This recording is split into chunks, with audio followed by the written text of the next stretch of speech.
नमस्कार दोस्तों, मैं पवन। आप देख रहे हो जन क्रांति न्यूज़। अभी हम पहुंचे रोहतक के CITU कार्यालय में। यहाँ पर CITU के महासचिव और मिड डे मील फेडरेशन के राष्ट्रीय महासचिव कॉमरेड जय भगवान जी है। इनसे हम बातचीत करेंगे। इनका 24 सितंबर को क्या कार्यक्रम है। नमस्कार जी। नमस्कार। आपका हमारे चैनल पर सबसे पहले धन्यवाद। शुक्रिया, थैंक यू। और जो ये 24 तारीख को, आने वाली 24 तारीख को राष्ट्रव्यापी हड़ताल हो रही है, क्या कुछ मुख्य उद्देश्य है उसका? देखिए, 24 सितंबर को जो हड़ताल है वो देश में जो भी परियोजना कर्मचारी हैं उनमें, चाहे आंगनवाड़ी वर्कर्स हेल्पर्स है, चाहे आशा वर्कर्स है, चाहे मिड डे मील वर्कर्स है, क्रैच में काम करने वाली महिलाएं हैं, या केंद्र सरकार की जितनी भी परियोजनाएं हैं उसमें काम करने वाले जो कर्मचारी हैं वो हड़ताल पर जा रहे हैं 24 सितंबर को। और जिसका प्रमुख मकसद ये है कि अभी तक ये योजनाएं जो हैं, बहुत सारी पुरानी योजनाएं भी हैं, कुछ पिछले 15-20 साल से भी स्टार्ट किए देश की सरकार ने, लेकिन उन परियोजनाओं में जो काम करने वाले जो वर्कर्स हैं, जिनमें ज़्यादातर महिलाएं हैं, और ये संख्या लगभग 1 करोड़ के आसपास बनती है, जो बहुत बड़ी संख्या है, जिनको ना सरकार आज तक कर्मचारी का या मजदूर का दर्जा दे रही है, ना ही सरकार जो है वो उनको न्यूनतम वेतन दे रही है, और ना ही किसी प्रकार की सामाजिक सुरक्षा की गारंटी सरकार कर रही है।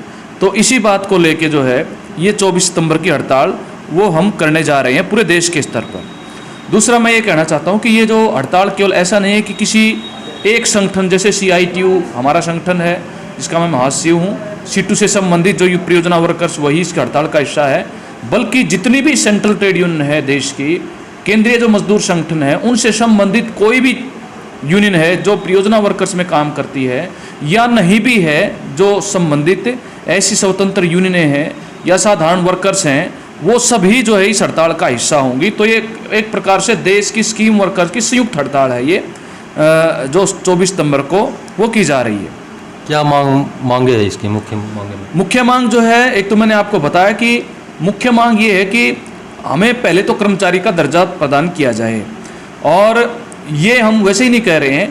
जो 45वां श्रम सम्मेलन हुआ था, लेबर कॉन्फ्रेंस जो हुई थी, उसमें सरकार ने, जिसमें राज्य सरकारें भी शामिल थी और तमाम जो है उसमें पक्ष मौजूद थे, उन्होंने स्वीकार किया था कि परियोजना कर्मी ये भी एक काम है और ये भी एक ऐसी कैटेगरी है जिनको मजदूर और कर्मचारी का दर्जा दिया जाना चाहिए।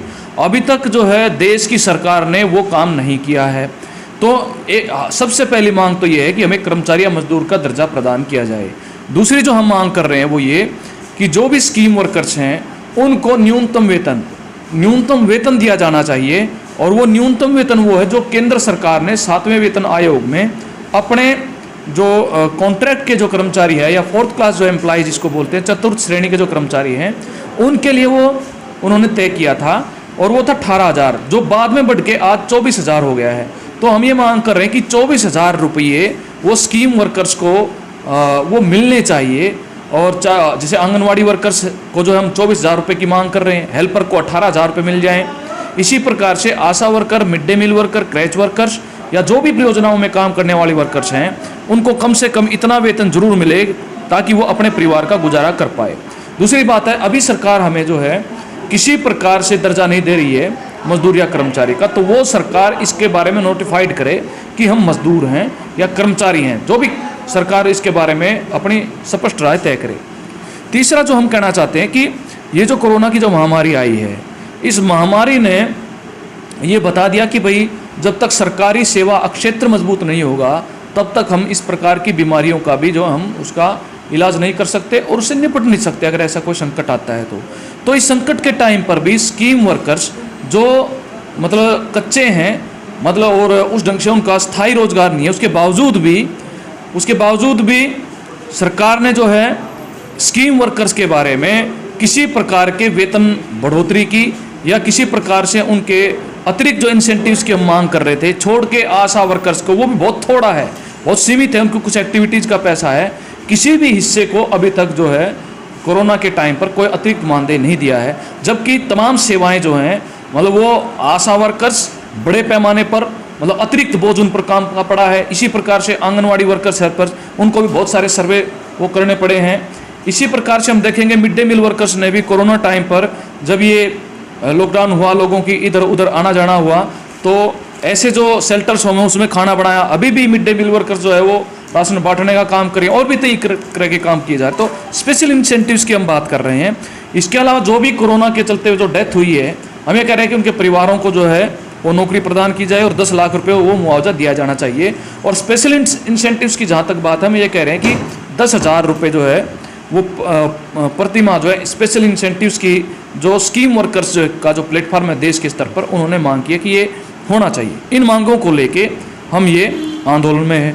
और सवाल ये है कि भाई ये सरकार, एक तो बात है कि जो मांग रहे हैं, लेकिन जो वेतन है, भत्ते हैं, वो भी कई सारी स्कीम्स के अंदर जो है, जैसे मिड डे मील के अंदर हम बात करेंगे पूरे देश के स्तर पर और हरियाणा में भी बड़े पैमाने पर कई पिछले 4-5 महीने से 6 महीने से जो तय मानदेय है, वेतन है, वो भी नहीं मिल रहा है।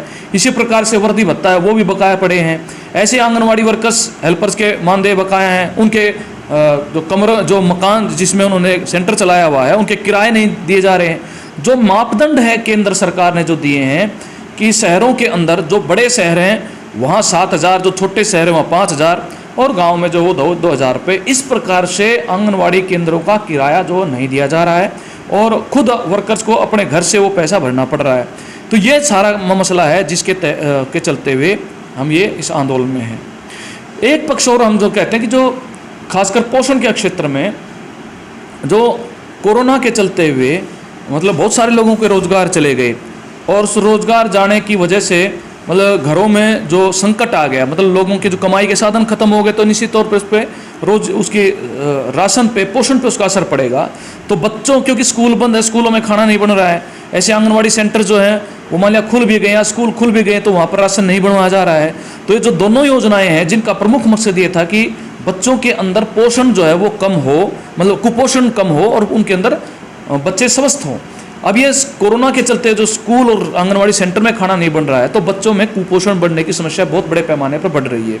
इसलिए हमारी मांग ये भी है कि तुरंत जो है वो राशन बनना शुरू हो, और राशन किट में भी कुछ अतिरिक्त जो है ऐसी चीज़ें डाली जाएं जिससे बच्चों के अंदर पोषण की समस्या वो दूर हो।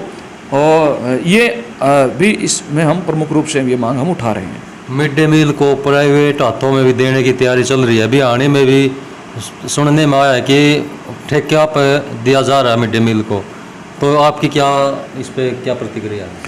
देखिए, भिवानी में, और ये केवल भिवानी का मसला नहीं है बल्कि पूरे देश के अंदर केंद्र की बीजेपी सरकार वो जब से सत्ता में आई है, खासकर दोबारा से 2019 में जो चुन के आई है, उसके बाद उसने इस स्कीम के अंदर ऐसे प्रावधान किए हैं कि राज्य सरकारें जो हैं केंद्रीय किचन समेत जो भी वो तरीका अडोप्ट स्वीकार करना चाहती है राशन बनाने का, वो कर सकती है।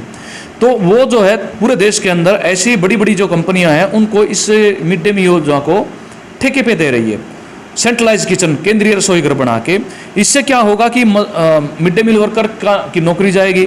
दूसरा सबसे बड़ा नुकसान इसका होगा बच्चों का, क्योंकि सुप्रीम कोर्ट का निर्णय ये है कि बच्चों को ताज़ा बना हुआ भोजन वो मिलना चाहिए, इसलिए स्कूलों में खाना बनता है। सारे संसाधन है स्कूल्स के अंदर, चाहे गैस है, बर्तन भी है, रसोई घर भी है, तमाम स्ट्रक्चर है। और एक जो मिड डे मील वर्कर है वो उसी गाँव की, उसी मोहल्ले की वर्कर है जिनके वो बच्चे आते हैं वहाँ पर पढ़ने। एक उनके साथ एक भावनात्मक रिश्ता भी होता है, ताज़ा खाना बनता है, तो बच्चों में जो कुपोषण की स्थिति है वो दूर होने की संभावना काफ़ी ज़्यादा है।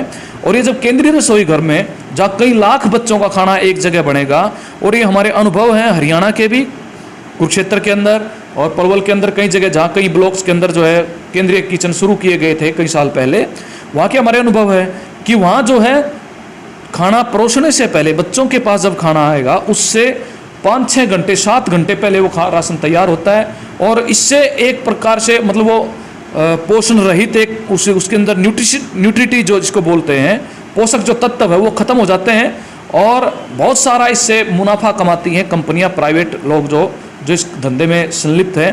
तो हम ये कहना चाहते हैं कि भिवानी समेत अगर कहीं भी सरकार इस तरह की कोशिश करेगी तो ये प्रमुख केंद्रीय मांग है कि कोई केंद्रीय रसोई घर नहीं हो, स्कूल के अंदर ही वो खाना बनना चाहिए।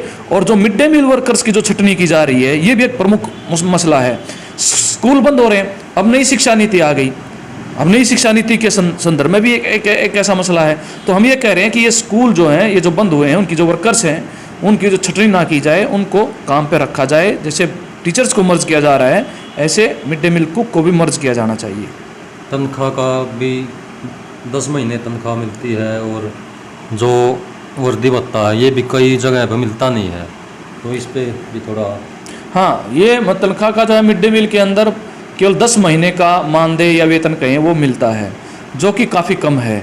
और 10 महीने, अब बात यह है कि स्कूल तो जो है वो ऐसा नहीं है कि 2 महीने बंद रहता हो, अभी तो एक खास स्थिति है, उसमें भी मिड डे मील वर्कर्स जा रही हैं। अब टीचर्स का भी पे मिलती है, टीचर्स भी 12 महीने पे मिलती है।